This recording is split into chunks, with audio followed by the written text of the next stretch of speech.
ഇപ്പോൾ നമ്മൾ മംസ് അല്ലെങ്കിൽ മുണ്ടിനീരിനെ കുറിച്ചിട്ട് ഒരുപാട് കേൾക്കുന്നുണ്ടല്ലേ. സോ എന്താണ് ഈ ഒരു അസുഖം എന്നുള്ളത് മനസ്സിലാക്കാം. Hi there, this is doctor Aryadevi.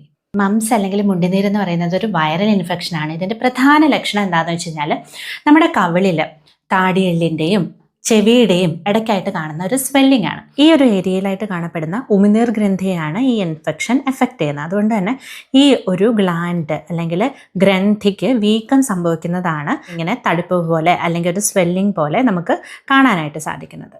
അപ്പോൾ ഈ ഒരു സ്വെല്ലിങ് നമ്മൾ തൊട്ട് കഴിഞ്ഞാൽ നമുക്ക് വേദന അനുഭവപ്പെടും. അതുപോലെ തന്നെ നമുക്ക് ഫുഡ് കഴിക്കുമ്പോഴും വായ അനക്കുമ്പോഴും സംസാരിക്കുമ്പോഴും ഒക്കെ ഈ ഒരു ഭാഗത്ത് വേദന അനുഭവപ്പെടും. പലപ്പോഴും ചെവി വേദനയും ഫീവറും തലവേദനയും ക്ഷീണവും ഒക്കെ ഇതിൻ്റെ മറ്റ് ലക്ഷണങ്ങളായിട്ട് കാണപ്പെടാറുണ്ട്. മുണ്ടിനീര് ഏത് ഏജ് ഗ്രൂപ്പിലുള്ള ആൾക്കാരിലും വരാമെങ്കിലും ഏറ്റവും കൂടുതൽ കാണപ്പെടുന്നത് 5 മുതൽ 9 വയസ്സ് വരെയുള്ള കുട്ടികളിലാണ്. അപ്പോൾ മുണ്ടിനീര് ഉണ്ടാവുന്ന എല്ലാവർക്കും മേൽപ്പറഞ്ഞ എല്ലാ ലക്ഷണങ്ങളും ഒന്നും ഉണ്ടാവണമെന്നൊന്നുമില്ല.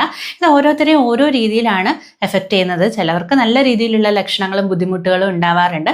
ചിലർക്കാണെങ്കിൽ എടുത്തു പറയത്തക്ക രീതിയിൽ ലക്ഷണങ്ങളൊന്നും ഉണ്ടാവാറും ഇല്ല. അതുപോലെ തന്നെ വളരെ റെയറായിട്ട് ഈ ഒരു അസുഖം വരുന്ന ആൾക്കാരിൽ അതിൻ്റെ കോംപ്ലിക്കേഷനിലോട്ട് അത് പോകാനുള്ള ചാൻസും ഉണ്ട്.